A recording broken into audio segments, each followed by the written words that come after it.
Hi! Welcome to village Siri cooking. ఈ ఛానల్‌ని ఆదరించిన ప్రతి ఒక్కరికి మా హృదయపూర్వక నమస్కారములు. ఇవాళ చాలా అంటే చాలా మంచి రెసిపీతో మీ ముందుకొచ్చానండి. చాలా అంటే చాలా బాగుంది. అదేమిటంటే పచ్చడి ప్రియులకు మాత్రం ఇదొక వరమండి. ఈ విధంగా ఒక్కసారి రోటి పచ్చడి చేసుకొని తిని చూడాలండి. టేస్ట్ సూపర్ అంటే సూపర్ ఉందండి. దీన్ని ఒక్కసారి టేస్ట్ చూసిన ఎవరైనా సరే ప్రతిరోజు ఈ పచ్చడి ఖచ్చితంగా ఇంట్లో నూరి రెడీగా పెట్టుకుంటారండి. ప్రతి దానిలో కూడా సూపర్‌గా ఉంటుంది.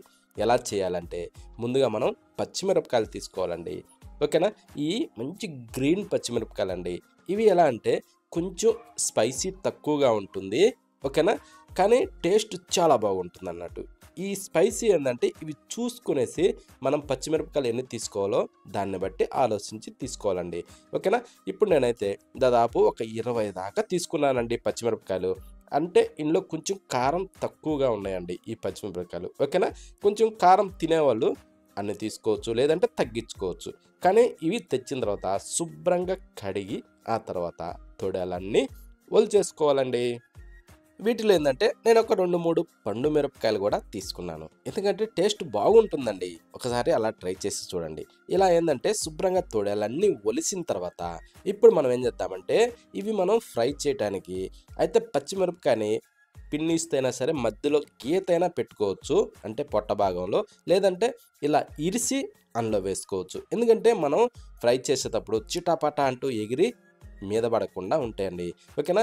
ఈ టైప్‌లో ఇరిస్తే ఇవి తొందరగా గూడా వేగుతాయి లోపల దాకా. ఇప్పుడు నిమ్మకాయలు తీసుకుందామండి. నేనైతే మంచి రసం వచ్చే కాయలండి 3 కాయలు తీసుకున్నాను. ఇలా మంచి రసం వచ్చే కాయలు 3 కాయల దాకా తీసుకున్నాను.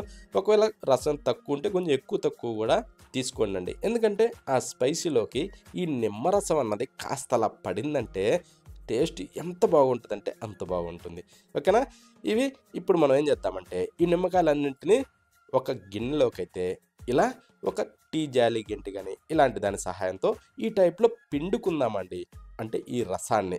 అంటే అప్పుడేమవుద్దంటే గింజలు గాని, ఈ నిమ్మ దబ్బలో ఉండే ఈ పీసెస్ గాని అవి ఏవి గూడా ఆ రసంలోకి రాకుండా ఈ టైప్‌లో పిండుకోవచ్చండి. ఓకేనా? ఇంకా నిమ్మకాయలు పిండే ఆ కట్టర్ ఉన్నా గూడా దాంతో గూడా పిండుకోవచ్చండి. కాకపోతే ఏందంటే ఇలా సింపుల్‌గా అంటే మంచి రసం వచ్చే కాయలు గాబట్టి ఇలా సింపుల్‌గా చూయించడానికి ఇలా చేశానండి. ఓకేనా? ఇప్పుడు ఈ గింజలన్నీ తీసేసి ఈ సూపు, ఈ సూపు మనకేందంటే ఆ పచ్చట్లో ఈ సూపు కాస్త ఏసి అలా చేసి ఎంత బాగుంటుందండి. ఓకేనా? ఇప్పుడు అవి పక్కన పెట్టి స్టవ్ మీద ప్యాన్ ఒకటి పెట్టేసి దాంట్లో ఇప్పుడు మనం కొద్దిగా ఆయిల్ వేసుకుందామండి. అంటే సగం టేబుల్ స్పూను. దాంట్లో చిటికెడు మెంతులు, ఆ తర్వాత చిటికెడు మిరియాలు అంటే దాదాపు ఒక 10 పీసెస్ దాకా. సగం టేబుల్ స్పూను జీలకర్ర గూడా అందులో వేసేసుకొని, సగం టేబుల్ స్పూను ఆవాలు గూడా యేసుకొని, వెల్లుల్లిపాయలని ఇలా తోలు తీసి అందులో వేసేసుకుందాం. అంటే పొట్టు తీసి. వేసిన తర్వాత ఇవన్నింటిని కాస్తలా ఎర్రడాలుగా వేగనిచ్చుకోవాలి. ఇలా వేగిన తర్వాత ఇప్పుడు మనం రెడీ చేసిన ఈ పచ్చిమిరపకాయలని దాంట్లో వేసేసుకుందాం.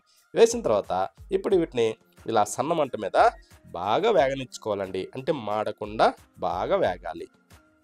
ఇప్పుడు దీంట్లో ఒక 4 రెమ్మలు కరివేపాకు అలా దూసి అందులో వేసేసుకొని, ఇప్పుడు పిడికెడు కొత్తిమీర వేసుకుందామండి. కొత్తిమీర కొంచెం ఎక్కువ తక్కువైనా ఇబ్బందేం లేదు. కొత్తిమీర కూడా అందులో వేసేసుకునేసి, ఆ తర్వాత ఏందంటే సన్న మంట మీద ఇలా కలుపుతూ మంచి ఇవన్నీ మెత్తబడేదాకా మనం బాగా ఫ్రై చేసుకోవాలండి. ఓకేనా? ఇప్పుడు ఈ టైప్‌లో చూడండి పచ్చిమిరపకాయలు ఇరిసి ఏస్తే ఇవి చిటాపటాని ఎగరకుండా లోపల వరకు గూడా ఎంత బాగా వేగుతాయంటే, అంటే మధ్యలోకి ఇరిసున్నాం కాబట్టి ఆ ఆవిరన్నది లోపలికి గూడా పోయి సూపర్‌గా ఏగిపోతాయండి. చూడండి ఎలా వేగాయో. ఈ టైప్‌లో బాగా ఫ్రై అయిన తర్వాత ఇప్పుడేం చేద్దామంటే స్టవ్ ఆఫ్ చేసుకోవాలండి. స్టవ్ ఆఫ్ చేసిన తర్వాత ఇవన్నింటిని మనం బాగా చల్లారనిచ్చుకోవాలి. ఓకేనా? ఈ టైప్ ఫ్రై అయిన తర్వాత వీటిని దించి బాగా చల్లారిన తర్వాత అప్పుడు రోల్ సిద్ధం చేసి ఆ రోట్లో ఈ ఫ్రై చేసిన వాటన్నింటిని యేసుకుందామండి. అది చల్లార్చిన తర్వాత. ఆ తర్వాత ఇప్పుడు మనం ఏం చేద్దామంటే కొంచెం సాల్ట్ వేసుకోవాలండి. ఓకేనా? ఒక టేబుల్ స్పూన్ అయితే సాల్ట్ వేసేసుకునేసి ఇప్పుడు ఇవన్నిటిని కచ్చా పచ్చగా దంచేసుకుందాం. ఈ సాల్ట్ వేసిన దాని వల్ల ఈ పచ్చిమిరపకాయలు ఏందంటే ఈజీగా మెదిగిపోతాయండి. గుజ్జులాగా అయిపోతాయి. ఈ టైప్ వచ్చిన తర్వాత ఇప్పుడు ఉల్లిపాయ అండి. అది కూడా పెద్ద సైజు ఉల్లిగడ్డని ఒకదాన్ని 4 భాగాలుగా కట్ చేసి ఆ తర్వాత ఈ టైప్‌లో పెట్టేసుకునేసి ఇప్పుడు కచ్చా పచ్చాగా దంచేసుకోవాలండి. ఇలా కొంచెం 4 భాగాలుగా చేసుకున్నదంటే కొంచెం జారిపోకుండా ఇలా సింపుల్‌గా చితికిపోతాయండి మనం వేసే పోట్లో. ఓకేనా? ఈ టైప్ ఏందంటే ఈ ఉల్లిపాయను మనం ఇలా కచ్చపచ్చగా దంచేసుకోవచ్చు. కాకపోతే ఏందంటే కట్ చేసేస్తే సరిపోద్ది కదా అని కొంతమంది అనుకుంటారు. కానీ కట్ చేస్తే దానికి టేస్ట్ రాదండి. ఈ విధంగా రోట్లో ఏసి ఇలా బాగా దంచినప్పుడు అందులోకించి చితికి నీరు టైప్‌లో బయటకొస్తది చూడండి. అదండి రుచి. ఇప్పుడు దీన్ని కాస్త అలా మిక్స్ చేసి ఇప్పుడు నిమ్మరసం దీంట్లో వేసేసుకుందామండి. ఓకేనా? నిమ్మరసం దీంట్లో మొత్తం పోసేసుకొనేసి ఇప్పుడు కాస్త అలా మిక్స్ చేసుకుందాం. ఇది మొత్తంకి కలిసే విధంగా ఇలా గుజ్జులాగా మిక్స్ చేసుకునేసి ఇప్పుడేం చేద్దామంటే మనం రుచికి సరిపడా సాల్ట్ వేసుకుందాం. టేస్ట్‌కి సరిపోయేంత సాల్ట్ వేసుకొని కాస్త అలా మిక్స్ చేసుకునేసి ఇప్పుడేం చేద్దామంటే రోకలితోనే బాగా ఏసి రుబ్బాలండి. ఇప్పుడు మనం ఎంత బాగా రుబ్బుతామో ఇది జిగట టైప్‌లో ఈ రసం మొత్తానికి పట్టుకునేసి టేస్ట్ సూపర్‌గా ఉంటదండి. అది అలా నూరేతప్పుడే నోట్లోంచి నీళ్ళు అలా ఊరుతదండి. ఎట్లా ఉంటదంటే అంత బాగుందండి. ఒక్కసారి ట్రై చేసి చూడండి. టేస్ట్ సూపర్ అంటే సూపర్ అండి. ఈ విధంగా చేస్తే మాత్రం పచ్చడి ప్రియులకి పండగేనండి.